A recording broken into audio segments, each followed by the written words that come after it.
Hello, welcome to back the commerce station जहाँ commerce classes Madhubani. हम लोग आज एक नए चैप्टर को लेकर आए हैं। चैप्टर का नाम है इनकम फ्रॉम अदर सोर्सेज।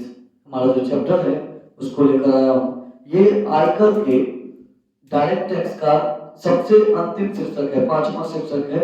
इसके द्वारा हम यह जानने की कोशिश करते हैं कि हमारे द्वारा ऐसे सोर्सेज अननोन सोर्सेज हैं जहां से मेरी कोई उम्मीद नहीं थी पैसा आने की, वहां से अगर पैसा आता है उसके साथ क्या रूल एंड रेगुलेशंस है, या फिर हमें उम्मीद तो थी लेकिन ये मेरी रेगुलर सोर्सेज नहीं है, ये मेरे रेगुलर इनकम की सोर्सेज नहीं है, वहां के बात करते हैं। आज हम लोग का चैप्टर है इनकम फ्रॉम अदर सोर्सेज, जो आयकर के अंतिम शीर्षक के अंतर्गत आता है। बहुत ही उम्दा चैप्टर है और आपके एग्जाम में 20 नंबर का कहानी लेकर आता है। आइए तो बिना टाइम गवाए हुए हम चलते हैं इनकम फ्रॉम अदर सोर्सेज के ऊपर। चैप्टर का नाम ध्यान रखिएगा, चैप्टर का नाम है बाबूरे इनकम फ्रॉम अदर सोर्सेज। क्या नाम है? Income from other sources. क्या नाम है?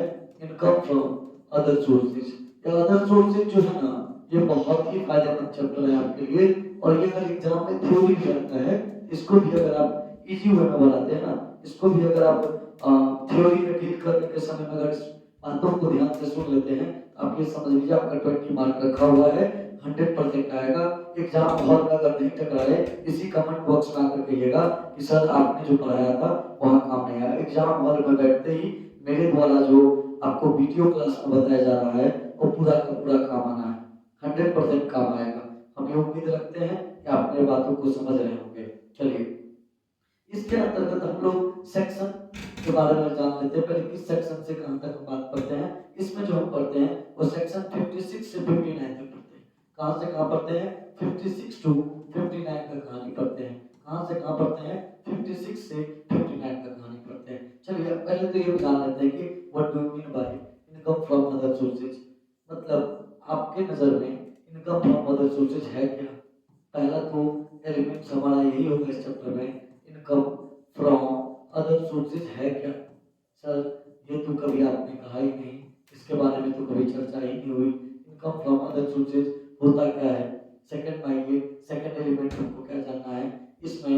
सेकंड एलिमेंट जानना है कि मेन इंपॉर्टेंट पॉइंट्स क्या है इसके अंदर, क्या क्या पॉइंट्स हम लोग पढ़ेंगे, मेन पॉइंट्स क्या है इसके अंदर, लोग कौन कौन सी चीजों को टच करेंगे इसके अंदर, उसके बारे में जानेंगे।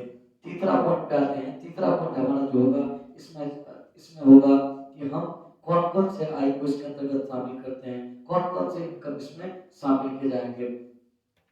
Shirt income, shirt income, income included, shirt income included in chapter. कौन कौन से इनकम इसमें आएगा इस चैप्टर के अंदर, उसके बारे में जानेंगे। फिर जानेंगे हम लोग कि आगे इसके अंतर्गत ये जानने के बाद मेरा अगला पॉइंट होगा कि भैया इसमें कुछ कुछ बातें होंगे, डिविडेंड के बारे में बात होंगे, डिविडेंड क्या है नहीं है उसके बारे में बात होगा। डिविडेंड के बारे में हम इसमें बात करने वाले हैं। इस चैप्टर में बहुत सारे इंपॉर्टेंट पॉइंट को लेकर आऊंगा जो आपको एग्जामिनेशन में परेशान नहीं करेगा, उस चीजों को मैं डील करने का कोशिश करूंगा, है ना। इसमें फिर आएंगे इंटरेस्ट ऑन सिक्योरिटीज के बारे में। इंटरेस्ट ऑन सिक्योरिटीज का क्या कहानी है उसके बारे में हम बात करेंगे। इंटरेस्ट ऑन सिक्योरिटीज के बारे में थोड़ा सा ध्यान दीजिएगा, किस पर बात कर रहे हैं हम? इंटरेस्ट ऑन सिक्योरिटीज के बारे में बात कर रहे हैं। किसके बारे में बात कर रहे हैं? इंटरेस्ट ऑन सिक्योरिटीज के बारे में बात कर रहे हैं, है ना। आगे चलते हैं, आगे देखते हैं इसमें और किस चीज पर बात करते हैं हम लोग। इंटरेस्ट ऑन सिक्योरिटीज के बाद हम लोग बात करेंगे इसमें अगला पॉइंट जो होगा वो बात करेंगे ग्रॉस अप पर। किसको ग्रॉस अप करना है, किसको नहीं ग्रॉस अप करना है ना। ग्रॉस अप क्या होता है, ग्रॉस अप की क्या तरीका है। Grossing, grossing up, grossing up, इसके बारे में बात करेंगे। ग्रॉसिंग अप क्या होता है, हम एक एक पॉइंट को डील करेंगे। जब तक आपको बातों को समझा नहीं देंगे तब तक मैं छोड़ने वाले में शुभ नहीं हूँ। इसके बाद मैं बात करूंगा अगला क्या क्या पॉइंट, देखते चलिए इसी पॉइंट में पूरा चैप्टर समझ में आ जाएगा। अगर आप सेल्फ स्टडी से पढ़ रहे हैं तो मैं आपको भरोसा दिलाता हूँ सिर्फ 1 घंटे की वीडियो में सारा कुछ मैं बता दूंगा आपको। क्या क्या चक्कर होगा, कैजुअल इनकम के बारे में बात करेंगे, क्या कैजुअल इनकम होता है, उसका अदर सोर्सेज में क्या वैल्यू है, अदर सोर्सेज के अंदर उसकी क्या कहानी होगी, इन सभी चीज़ों को लेकर मैं आपके समक्ष आया हूँ। मैं आपको सारा बात बताऊंगा। कैजुअल इनकम के बाद अगला होता है हम लोग के जो इसमें इनकम्स क्या क्या है, इनकम की क्या क्या कहानी है, इसके बारे में बात करेंगे, है ना। सारी कुछ इसके बारे में इतने रूल एंड रेगुलेशंस को बात करते हैं। पहला पॉइंट देखिएगा, हम पहला जानेंगे इनकम फ्रॉम अदर सोर्सेज होता क्या है। सेकंड मेन पॉइंट्स क्या है इसके अंदर, सर्टेन इनकम कौन कौन से लिए जाएंगे, डिविडेंड क्या है, इंटरेस्ट ऑन सिक्योरिटीज क्या है, ग्रॉस इनकम कैसे करेंगे, कैजुअल इनकम क्या होगा। इसके बाद इतनी चीज अगर जान लेते हैं, बहुत सारी बातें हैं, अगर इतना जान लेते हैं तो समझिए चैप्टर मेरे कंट्रोल में है, चैप्टर को मैं आसानी से समझ सकता हूँ। तो ना देर करते हुए पहले चलते हैं अन्य साधन से आए पर।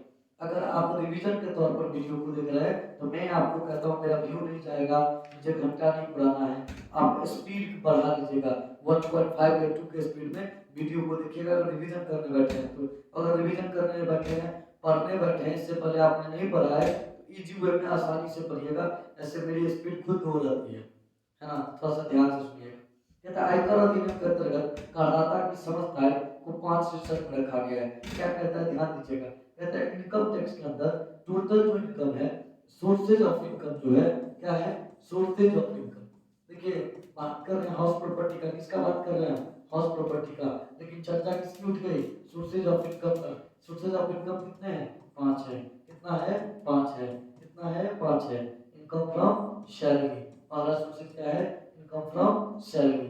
दूसरा इसके बारे में बात करेंगे हम लोग, हाउस प्रॉपर्टी के बारे में बात करेंगे। फिर किसके बारे में बात कर रहे हैं, कैपिटल गेन के बारे में बात कर रहे हैं। फिर उसके बाद किसके बारे में बात कर रहे हैं, पीजीबीपी के बारे में बात कर रहे हैं, प्रॉफिट मतलब प्रोफेशन और बिजनेस का जो प्रॉफिट है उसके बारे में बात करते हैं।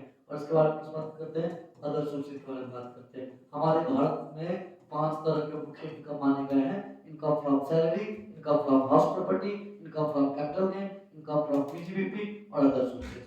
हो सकता है इधर सैलरी से के बाद कैपिटल गेन होता है, इधर उधर हो गया है, उसका टेंशन आपको नहीं लेना है। आपको ध्यान रखना है कि इनकम के कुल 5 सोर्सेज हैं, income from salary, income from capital gain, income from house property, income from PGBP और income from other sources. The last chapter is all sources is other sources.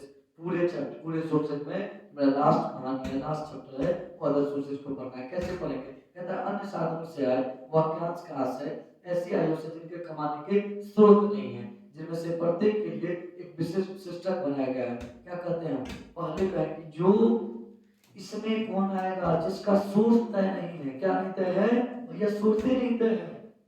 मतलब क्या, हमको रास्ते में अचानक लाख रुपया मिल गया, क्या मेरी सोर्सेज थी क्या, जल्दी से बताओ। मैंने डांस इंडिया डांस में गया, वहां पर मैं 5 लाख रुपया जीत गया, क्या मेरी सोर्सेज फिक्स थी, नहीं। मैंने केबीसी में जीता, क्या सोर्सेज फिक्स थी, नहीं। क्या मैंने राइजिंग स्टार में जीता, क्या इसका सोर्स फिक्स थी, नहीं। हमने जुआ में जीत लिया, सोर्स फिक्स थी, नहीं। पजल्स में जीता, सोर्स फिक्स थी, नहीं। हॉर्स रेसिंग में जीता, ये फिक्स था क्या सोर्सेज, नहीं। जहां पे सोर्सेज फिक्स नहीं है, क्या नहीं फिक्स है, सोर्सेज फिक्स नहीं है, उसको मैं इस चैप्टर में लाने का कोशिश करता हूँ। जैसे देखो ना, इनकम के बहुत सारे सोर्सेज है ना। सैलरी कमाने के लिए हमको सैलरी में जाना पड़ेगा। अगर मैंने हाउस प्रॉपर्टी से रेंटल इनकम कमाया है, ध्यान दो, किससे, हाउस प्रॉपर्टी से रेंटल इनकम कमाया है, इसमें जाएगा। उसके बाद अगर मेरे पास कैपिटल एसेट्स है, मैं कल ही इसका वीडियो अपलोड किया था, मेरे पास कैपिटल एसेट्स है, कैपिटल एसेट्स मतलब land, building, gold, silver, jewellery के आइटम्स हैं, या फिर हमारे पास बॉन्ड्स हैं, हमारे पास सिक्योरिटीज हैं, फाइनेंशियल एसेट्स हैं, फिक्स एसेट्स हैं। अगर इस तरह के एसेट्स हैं तो हम इसको लेकर जाते हैं कैपिटल गेन। हमारा बिजनेस नहीं है लैंड बेचने का, हमारा बिजनेस नहीं है बिल्डिंग बेचने का, हम गोल्ड को नहीं बेच रहे, हमारे ज्वेलरी का कारोबार नहीं है, हमारा बॉन्ड्स का कारोबार नहीं है, बट हमारा इंटरेस्ट है इन सब चीजों में इन्वेस्टमेंट करना, उसको लास्टली बेचना, तो ये मेरा काम आ जाएगा कैपिटल गेन के अंदर। आगे आ जाओ, अगर मैं बिजनेस करता हूँ, प्रोफेशन करता हूँ, तो पीजीबीपी के अंदर आएगा, किसके अंदर आएगा, पीजीबीपी के अंदर आएगा। अगर मैं किससे कमा रहा हूँ, बिजनेस और प्रोफेशन से कमा रहा हूँ, तो किस में आ जाएगा, पीजीबीपी में आ जाएगा। अंतिम सोर्सेज, मैंने गेम से पैसा कमाया भैया, इसमें आ जाओ। मैंने कैजुअल इनकम कमाया भैया, इसमें आओ। कैजुअल मतलब हमने डांस इंडिया डांस में कमाया, हमने केबीसी में कमाया, हमने पजल से कमाया, हमने हॉर्स रेसिंग से कमाया, हमने गैम्बलिंग किया, हमने किसी भी तरह से इनकम किया। देखो हॉर्स रेसलिंग करना भारत में बैन है, लेकिन अगर कोई भारत में हॉर्स रेसलिंग से पैसा कमा रहा है तो उसका सोर्सेज इसके अंदर टैक्सेबल हो जाता है। क्या हो जाता है, टैक्सेबल हो जाता है। वेरी गुड, आगे चलते हैं।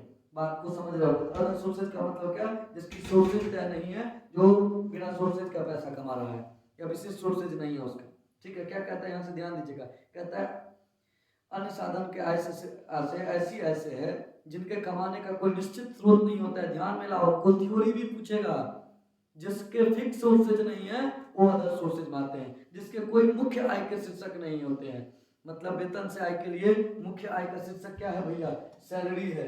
हाउस प्रॉपर्टी से इनकम फ्रॉम हाउस प्रॉपर्टी के लिए मुख्य क्या है, हाउस प्रॉपर्टी है। कैपिटल गेन से कमाने के लिए मुख्य क्या है, कैपिटल गेन है। बिजनेस एंड प्रोफेशन से कमाने के लिए मुख्य क्या है, बिजनेस है। प्रोफेशन से कमाने के लिए मुख्य क्या है, हमारा प्रोफेशन है। लेकिन इनकम टैक्स के अंदर किसका मुख्य नहीं है, किसका मुख्य नहीं है, हमारे इनकम टैक्स के अंदर अदर सोर्सेज का कोई मुख्य इनकम नहीं है। किसका नहीं मुख्य इनकम, अदर सोर्सेज में हमारा जो है सो मुख्य इनकम नहीं है। किसका मुख्य इनकम नहीं है, अदर सोर्सेज का। चलिए आगे आते हैं, आगे बात करते हैं। मतलब पहला एलिमेंट तो मेरा पूरा हो गया। क्या हो गया, पहला एलिमेंट तो हमारा पूरा हो गया।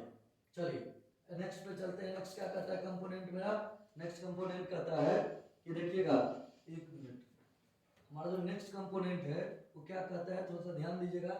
हमारा नेक्स्ट कंपोनेंट कहता है कि अगर आप क्या करेंगे, अगर आप हेलो हेलो अगर आप नेक्स्ट कंपोनेंट पे चलते हैं, अगर आप क्या करते हैं, चलिए यहाँ पे आ जाइए। सर्टेन इनकम के बात में करते हैं। Certain income included in this chapter, किसके बारे में बात कर रहे हैं, कुछ इनकम है उसके बारे में बात करता है, कुछ इनकम है उसके बारे में हम इस चैप्टर के अंदर बात करते हैं।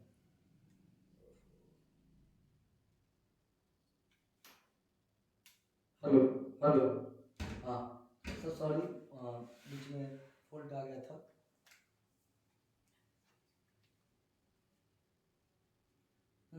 हम लोग बात कर रहे थे कि इसके अंदर कौन कौन से इनकम आते हैं, है ना। जिसमें हमारा जो मुख्य इनकम के बारे में बात करते हैं उसमें कौन कौन से आय है, कहता है लाभांश से आय। किससे आय, लाभांश से आय।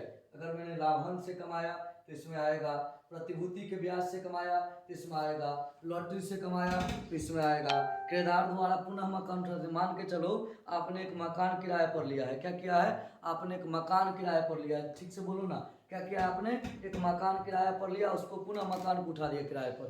क्या किया, पुनः उस मकान को किराए पर उठा दिया आपने। अगर पुनः मकान को किराए पर उठा दिया, उससे आपने प्रॉफिट कमाया, तो ये आ जाएगा आपको certain income incurred in this chapter. ये इनकम सब आएगा इसमें, ठीक है। मान के चलिए राष्ट्रीय बचत प्रमाण पत्र में आपने कमाया, सहकारी समिति के प्रतिभूतियों पर ब्याज में कमाया, है ना।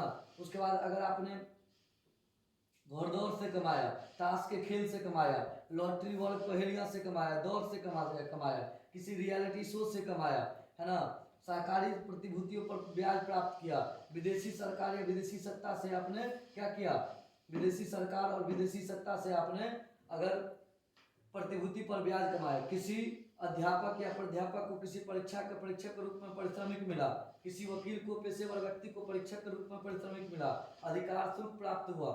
उसके बाद भूमि के ईंट भट्टों के लिए उठाने पर आया है, कंपनी के संचालक से प्राप्त आया है, बहुत सारे आए हैं। अगर आय के बारे में बात करिएगा ना तो बहुत सारे आए हैं। उतने आय की चर्चा हम क्या करेंगे, आप अपने बुक में एक बार उसको देख लीजिएगा, बहुत सारी आय है। जैसे मान के चलिए आपका नौकरी किसी कॉलेज के लेक्चरर में हुआ है और आप चले गए कहीं पर अपने लेक्चर को डिलीवर करने के लिए, जो आपके हट के, आपके मतलब सोर्सेज हट के है। अगर वहां पर आप जाकर क्या करते हैं, लेक्चर डिलीवर करते हैं, क्या करते हैं, लेक्चर डिलीवर करते हैं, तो लेक्चर डिलीवर करने पर आपको वहाँ इनकम मिलेगा। क्या मिलेगा, वहाँ इनकम मिलेगा, है ना। चलिए आगे फिर क्या कहता है, ध्यान दीजिए। आगे जो है तो कहता है हमारा, आगे मेरा क्या कहता है, ध्यान दीजिए। हम कुछ कुछ इनकम का चर्चा कर देते हैं इस बुक के अकॉर्डिंग। कहता है अधिकार सूट से अगर पैसा कमाया तो इसमें आएगा, विदेशी सरकार या विदेशी सत्ता से आपने प्रतिभूति पर ब्याज प्राप्त किया तो इससे आएगा, हाट बाजार लगाने से आपको आय मिलता है, इसी के अंदर आएगा, अखबार पत्रिकाओं में लेख लिखने से, संपादकीय लिखने, देखिएगा पेज नंबर बीच में जाएगा ना, न्यूज़पेपर में संपादकीय रहता है, उससे अगर आप पैसा कमाए तो इसके अंदर आएगा। भारत के बाहर स्थित कृषि भूमि से, मतलब भारत से बाहर अगर आपका एग्रीकल्चर लैंड है, जैसे म्यांमार में है, पाकिस्तान में है, तो वहाँ से अगर आप पैसा कमाते हैं तो उसके अंदर आता है। तो अप्रमाणित प्रोविडेंट फंड में आपका ब्याज जो कर्मचारी द्वारा अनुदान में मिला हो, ऐसा अगर है तो आपको पैसा इस में आएगा। मतलब बहुत सारे जो इनकम, टोटली बात समझना, जो इनकम इस दोनों, इस चारों हेड में नहीं शामिल हुआ ना, जो इनकम इसमें नहीं शामिल हुआ, इसमें नहीं शामिल हुआ, इसमें शामिल नहीं हुआ, वो इसमें शामिल हुआ, राइट। तो अदर सोर्सेज में ये सारे कहानी है बाबू रे। चलिए एलिमेंट पे चलते हैं, मतलब ये इनकम वाला कहानी खत्म हो गई। डिविडेंड के बारे में जानते हैं, डिविडेंड के बारे में हमारा क्वेश्चन क्या कर रहा है, डिविडेंड क्या है इसके बारे में जानते हैं। देखिए लाभांश होता है क्या, सबसे पहले समझिए। साधारण बोलचाल की भाषा में, किसके भाषा में, साधारण बोलचाल की भाषा में लाभांश का अर्थ है कंपनी के लाभों का एक अंश या हिस्सा, मतलब कंपनी जो लाभ कमाया है उसका एक हिस्सा लाभांश कहलाता है। साधारण बोलचाल की भाषा में यही कहते हैं कि लाभांश का मतलब साधारण बोलचाल की भाषा में लाभ का एक अंश लाभांश कहलाता है, लाभ का एक अंश लाभांश कहलाता है। लाभांश अंशधारियों को उन्हें आवंटित राशि अंशों के अनुपात में कंपनी से मिलने वाला लाभ होता है। लाभांश की रकम कंपनी द्वारा अपने चालू वर्ष के लाभों में से अथवा पिछले वर्ष के लाभों से घोषित या वितरित किया जा सकता है। थोड़ा सा इसको और डिटेल में कर देता हूँ, बैक बुक में इनकम टैक्स में थोड़ा सा कम है। देखो डिविडेंड जो है ना, डिविडेंड ये सिर्फ कंपनी के द्वारा दिया जाता है। किसके द्वारा दिया जाता है, कंपनी के दिया जाता है। ये बाबू प्रॉफिट ही है, क्या है, प्रॉफिट का ही शेयर है। किसका शेयर है, प्रॉफिट ही है। प्रॉफिट के शेयर को यहाँ पर प्रॉफिट ना कहकर क्या कर देते हैं हम लोग, डिविडेंड कहते हैं। डिविडेंड दो प्रकार का मुख्यतः माना जाता है, एक होता है प्रपोज डिविडेंड, क्या माना जाता है, प्रपोज डिविडेंड, और एक को कहते हैं इंटरिम डिविडेंड। ये इसके से हट के है लेकिन थोड़ा सा मैं हिंट कर देता हूँ। एक होता है इंटरिम डिविडेंड, क्या होता है, इंटरिम डिविडेंड। प्रपोज डिविडेंड मतलब जिसका घोषणा हो चुका है, जिसको मैंने घोषित कर दिया, क्या कर दिया है, जिसको मैंने बता दिया कि भैया इस बार मेरी कंपनी 5 करोड़ रुपया लाभांश बटेंगे, that is a propose dividend. और मैंने कमाया 8 करोड़, हल्ला किया 5 करोड़ के बारे में, अनाउंसमेंट किया 5 करोड़ के बारे में, तो 3 करोड़ जो बच गया ये इंटरिम डिविडेंड बच गया। इसको क्या कहेंगे, इंटरिम डिविडेंड के बारे में बच गया, इंटरिम डिविडेंड कहेंगे। अब थोड़ा सा आगे आते हैं इसके पर, मेरी कंपनी के, मेरे अदर सोर्सेज में इसका क्या काम, कहता है किसी घरेलू कंपनी द्वारा घोषित लाभांश, लाभांश के 3 रूप दिए गए हैं, मतलब घरेलू लाभांश, अगर इंडियन कोई कंपनी है, अगर कौन सा कंपनी है, इंडियन कंपनी है, उन्होंने लाभांश घोषित किया है तो डोमेस्टिक कंपनी की डिविडेंड हो गई, इसको क्या कहेंगे, डोमेस्टिक कंपनी की भैया लाभांश हो गया, घरेलू कंपनी का लाभांश हो गया। और रिलायंस मेरा घरेलू कंपनी है, टाटा मेरा घरेलू कंपनी है, बिजली NHAI मेरी घरेलू कंपनी है, रेलवे हमारी घरेलू कंपनी है। इन सभी से अगर प्राप्त करते हैं ना, आप पोर्ट इसका है, क्या कहते हैं, इसका अंबानी का हो गया, अडानी का हो गया, टाटा का हो गया, बहुत सारे इंटरप्रेन्योर भी नए नए आए, उनका शेयर खरीदते तो घरेलू कंपनी हो गया। भारतीय इकाई प्रन्यास यूनिट ट्रस्ट ऑफ इंडिया के द्वारा लाभांश, अगर यूटीआई का लाभांश है, किसका लाभांश है, यूटीआई का लाभांश है, यूटीआई अगर डिविडेंड दे रहा है तो ये भी भाई साहब लाभांश का प्रकार होगा। तीसरा किसके बारे में कहता है, अगर मुझे फॉरेन लाभांश मिला है, विदेशी लाभांश मिला है, क्या मिला है, फॉरेन डिविडेंड मिला है, तो ये भी इसके अंदर आएगा। कोई दिक्कत, मैं फास्ट कर रहा हूँ ताकि आपको जल्द से जल्द बात को समझाकर मैं आगे बढ़ाऊंगा आपको। कर निर्धारण वर्ष 2004-5 से एक घरेलू या भारतीय कंपनी द्वारा घोषित वितरित अथवा भुगतान किया गया लाभांश अंतरिम लाभांश सहित पारस्परिक कोष से प्राप्त है। भारतीय इकाई यूटीआई द्वारा कोई भी आयकर मुक्त थी, परंतु क्या कहता है ना कि 2004-5 के बाद जितने भी लाभांश थे यूटीआई का था या घरेलू डिविडेंड था, डोमेस्टिक डिविडेंड था, ये दोनों कर मुक्त था। 2004-5 से लेकर भैया 2004-5 से लेकर 2021 से 22 था, 20-21 था, हाँ 21-22 ही कर, 21-22 तक का जो डिविडेंड था वो टैक्स फ्री था, लेकिन बट टुडे टैक्सेबल। अब क्या हो चुका है, ये टैक्सेबल है, क्या है, टैक्सेबल है, क्या है, टैक्सेबल। थैंक यू, चलो आगे बढ़ते हैं, ठीक है। क्या कहते हैं उसके बाद 2021-22 से ये सभी कलयुग हो गए। भारतीय कंपनी का लाभांश करने वाले, मतलब कर निर्धारण 2021-22 से इंडियन कंपनी, डोमेस्टिक कंपनी की डिविडेंड भी टैक्सेबल हो चुकी है। चलिए आगे बढ़ते हैं। लाभांश पर आयकर का भुगतान, कहता है कंपनी द्वारा अपने अंशधारियों को लाभांश का जो भी भुगतान किया उस पर आयकर के अधिभार तथा दोनों प्रयोग पर 4% स्वतंत्र शिक्षा कर का भुगतान कंपनी द्वारा किया जाएगा। कंपनी क्या करेगी, पहले क्या करती थी, कंपनी पूरा टैक्स कंपनी ही चुका देती थी। अब कहते हैं भैया 4% ही कंपनी चुकाएगी, बाकी आपको चुकाना है। तो ये सब तो बाद की बात है।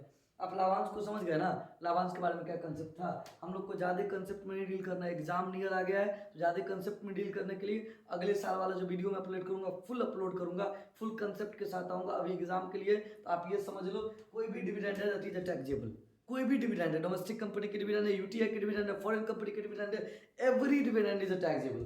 नेक्स्ट क्या है, फटाफट आ जाओ भैया। इंटरेस्ट ऑन सिक्योरिटीज के बारे में बात कर रहा है, किसके बारे में बात कर रहा है, इंटरेस्ट ऑन सिक्योरिटीज के बारे में बात कर। इंटरेस्ट ऑन सिक्योरिटीज क्या है, कहता है प्रतिभूति, पहले प्रतिभूति क्या होता है, कहता है आयकर अधिनियम की कोई धारा भी प्रतिभूति का अर्थ का परिभाषित नहीं करता है। भारतीय आयकर अधिनियम प्रतिभूति को परिभाषित नहीं करती है। पहले दिमाग में डाल लो, भारतीय आयकर अधिनियम प्रतिभूति को परिभाषित नहीं करती है। साधारण भाषा में प्रतिभूति का अर्थ होता है सुरक्षा। आमतौर में सरकार, कंपनियां, निगम, बैंक, बीमा कंपनियां, सहकारी समितियां समय समय पर जनता से ऋण लेती है, जिसके संबंध में ब्याज की दरें और ऋण भुगतान की शर्तें होती है। ये संस्थाएं ऋण की गारंटी के रूप में एक प्रपत्र निगमित करती है, जिस बात का प्रमाण होता है कि उन्होंने जनता का मुख्य शर्तों के अंतर्गत ऋण प्राप्त किया है। मतलब वही बात कह रहा है जो आमतौर पर 11वीं से आप पढ़ रहे हैं। प्रतिभूति का मतलब क्या? कोई सहकारी समिति है, कोई संस्था है, कोई कंपनी है, सरकार की कंपनी है, सार्वजनिक कंपनी है, उन्होंने जो जनता से ऋण लिया है उस ऋण के बदले में जो प्रमाण पत्र जारी करते हैं उसी को हम लोग प्रतिभूति कहते हैं, है ना। क्या कहते हैं? उसी को हम लोग क्या कहते हैं? प्रतिभूति कहते हैं। आगे कहते हैं कि प्रतिभूति किसी ऋण का कागजी सबूत है जो ऋणी द्वारा ऋणदाताओं के नाम से जारी किया जाता है। कहते हैं प्रतिभूति जो है किसी ऋण के कागजी सबूत है जो ऋणी द्वारा ऋण धारकों को जारी किया जाता है। चलिए, प्रतिभूति पर ब्याज से अब आते हैं टैक्स की दुनिया में। इसके बारे में क्या सब है? कहता है कि प्रतिभूति पर ब्याज से गत वर्ष में निम्नलिखित प्रकार की प्रतिभूतियों पर एक निश्चित दर से ब्याज होती है। केंद्रीय अथवा राज्य सरकार किसी भी प्रतिभूति पर ब्याज। चलो अब आते हैं प्रतिभूति पर ब्याज का चर्चा करने से पहले प्रतिभूति के को जान लेते हैं। हमारी प्रतिभूति है वो क्या प्रकार का होता है? ये फंसता है में सबसे आसान टैक्स का सबसे एक होता है गवर्नमेंट सिक्योरिटीज। क्या बोलो ना, क्या होता है? Government securities. क्या होता है? Government securities. क्या होता है बताओ? Government securities. दूसरा क्या होता है? Non government securities. दूसरा क्या होता है? Non government securities. क्या होता है? Non government securities. क्या होता है? Non government securities. एक गवर्नमेंट, दूसरा नॉन गवर्नमेंट। फर्स्ट क्या? गवर्नमेंट, दूसरा क्या? Non government. पहला क्या? गवर्नमेंट, दूसरा क्या? Non government. गवर्नमेंट सिक्योरिटीज के दो पार्ट होंगे और नॉन गवर्नमेंट के भी दो पार्ट होंगे। गवर्नमेंट के भी दो पार्ट होंगे और नॉन गवर्नमेंट के भी दो पार्ट होंगे। क्या कह रहा हूं मैं? ध्यान से सुनो। गवर्नमेंट के भी दो पार्ट और नॉन गवर्नमेंट के भी दो पार्ट। गवर्नमेंट के दो पार्ट में क्या होगा? तो एक होगा टैक्स फ्री गवर्नमेंट सिक्योरिटीज, होगा टैक्सेबल गवर्नमेंट सिक्योरिटीज। क्या होगा? एक होगा टैक्स फ्री गवर्नमेंट सिक्योरिटीज, एक होगा टैक्सेबल गवर्नमेंट सिक्योरिटीज। फिर प्राइवेट वाले में भी वही कंडीशन होगा। प्राइवेट वाले का क्या कंडीशन होगा? एक होगा tax free non government securities, एक होगा टैक्सेबल नॉन गवर्नमेंट सिक्योरिटीज। हम इसको बताते हैं आपको। पहला क्या बताया हमने? एक होता है टैक्स फ्री, एक होता है टैक्सेबल। इसमें भी एगो टैक्स फ्री होगा, एगो टैक्सेबल होगा। एक क्या होगा? टैक्स फ्री होगा। बताओ तो सही। एक क्या होगा? टैक्स फ्री होगा। एक क्या होगा? टैक्सेबल होगा। एक क्या होगा? टैक्सेबल होगा। एगो कर मुक्त होगा, एगो कर योग्य होगा। इसमें भी क्या होगा? एक कर मुक्त होगा, एक कर मुक्त होगा और एक टैक्सेबल होगा। थोड़ा सा जल्दीबाजी में इसलिए हूँ क्योंकि चैप्टर में जान नहीं है और मैं ज़्यादा जान डालने की कोशिश भी नहीं कर रहा हूँ। एक टैक्स फ्री होता है, एक टैक्सेबल होता है। क्या होता है? टैक्स फ्री, एक टैक्सेबल। देखो, टैक्स फ्री टैक्सेबल का मतलब कतई नहीं है कि इसको टैक्स फ्री वाले को लेना ही नहीं अदर सोर्सेज में। टैक्सेबल का मतलब कतई नहीं है कि इसको लेना ही इसके अंदर। हमारा कहने का मतलब इसका नाम आप समझो, इसका सिर्फ नाम है government tax free government securities और taxable government securities. Tax free non government securities और taxable government securities. Non government securities के एक और नाम है, इसको क्या कहते हैं? व्यापारिक प्रतिभूति भी कहता है, कॉमर्शियल सिक्योरिटीज भी कहता है। इसको क्या कहता है? कॉमर्शियल सिक्योरिटीज भी कहता है। चलिए एक एक करके बात को समझिएगा। प्रतिभूति के मुख्यतः दो प्रकार है, सरकारी प्रतिभूति, गैर सरकारी प्रतिभूति या व्यापारिक प्रतिभूति। सरकारी प्रतिभूति प्रतिभूतियों के अंतर्गत केंद्रीय सरकार अथवा राज्य सरकार द्वारा निर्गमित प्रतिभूतियां आती है। ऐसे प्रतिभूतियों के ब्याज को करदाता की आय में शामिल करने के दृष्टिकोण से दो भागों में बांटा गया है। सरकारी प्रतिभूति का मतलब क्या? सरकारी प्रतिभूति का आशय ऐसे प्रतिभूतियों से जो राज्य सरकार और केंद्र सरकार के द्वारा जारी किया जाता है, जो राज्य सरकार और केंद्र सरकार के द्वारा जारी करता है। क्या बात कर रहे हैं? सरकारी प्रतिभूति की हम बात कर रहे हैं। क्या बात कर रहे हैं? कि सरकारी प्रतिभूति दो प्रकार से जारी होता है, एक राज्य सरकार के द्वारा, दूसरा केंद्र सरकार के द्वारा। ठीक है, एक राज्य सरकार के द्वारा, दूसरा केंद्र सरकार के द्वारा। दो तरह के सरकारी प्रतिभूति जारी किए जाते हैं। चलिए अगला क्या कहता है? क्यों दो प्रकार से सरकारी प्रतिभूति जो है उसमें दो पार्ट होता है। एक होता है करयुक्त सरकारी प्रतिभूति, एक होता है कर्मुक्त सरकारी प्रतिभूति। थोड़ा सा बीच में अगर गड़बड़ा गया हो तो ध्यान दे दीजिएगा, है ना। थोड़ा सा ध्यान बढ़ गया था, एक चिड़िया कहाँ कहीं कर रहा था बगल में, ध्यान इधर उधर हो गया था। थोड़ा सा बीच में अगर गैप लगा हो उसको ध्यान दे दीजिएगा। हम इसको रिपीट कर देते हैं। क्या है? प्रतिभूति दो प्रकार का है, सरकारी प्रतिभूति और गैर सरकारी प्रतिभूति। सरकारी प्रतिभूति के दो भाग हैं, करमुक्त सरकारी प्रतिभूति, करयुक्त सरकारी प्रतिभूति। एक बार आपको ध्यान देना है, यहाँ पर सिक्योरिटीज के बारे में हम बात कर रहे हैं। सिक्योरिटीज के बारे में किसके बारे में बात कर रहे हैं? सिक्योरिटीज के बारे में बात कर रहे हैं। बताओ ना किसके बारे में? सिक्योरिटीज के बारे में बात कर रहे हैं। ये कितने प्रकार का होता है? ये दो प्रकार का होता है। कौन कौन से? गवर्नमेंट कौन कौन से? गवर्नमेंट सिक्योरिटीज, और दूसरा क्या होता है बाबू? दूसरा क्या होता है? नॉन गवर्नमेंट सिक्योरिटीज या कॉमर्शियल सिक्योरिटीज भी आप इसको कह सकते हैं। नॉन गवर्नमेंट सिक्योरिटीज, दो प्रकार इसका हुआ मुख्यतः। इसको कितना? दो प्रकार से। कितने? दो प्रकार से। अब इसको भी जो है ना आय में शामिल करने के दृष्टिकोण से इसको भी दो भागों में बांटा गया। किसको? इनकम के दृष्टिकोण से इसको दो भाग में बांटा गया। एक होता है टैक्स फ्री गवर्नमेंट सिक्योरिटीज, एक क्या होता है? Tax free government securities. एक क्या होता है? Tax free government tax securities. एक क्या होता है? Taxable government securities. एक क्या होता है?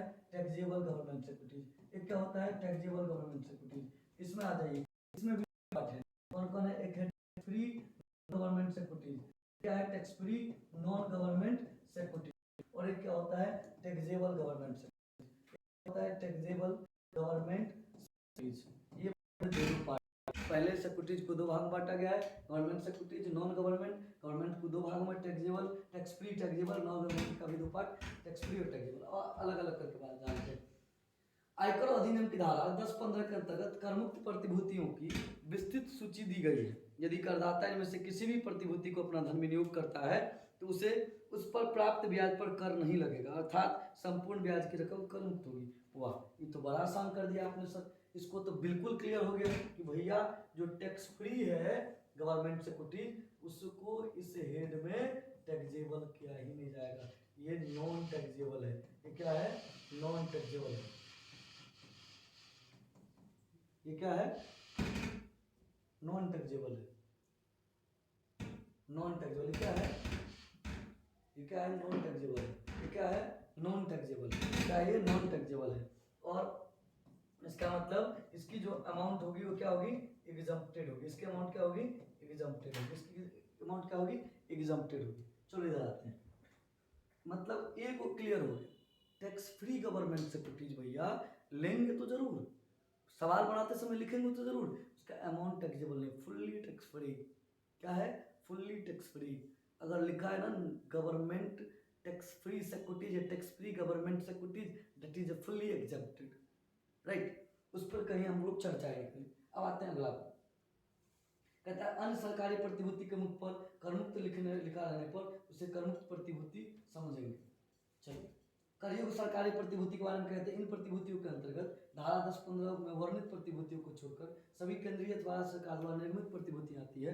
यदि सरकारी प्रतिभूति के मुख पर करमुक्त शब्द नहीं लिखा हुआ है तो ऐसी प्रतिभूति को करयुक्त सरकारी प्रतिभूति कहेंगे तथा इन प्रतिभूति पर प्राप्त ब्याज करदाता का में शामिल किया जाएगा।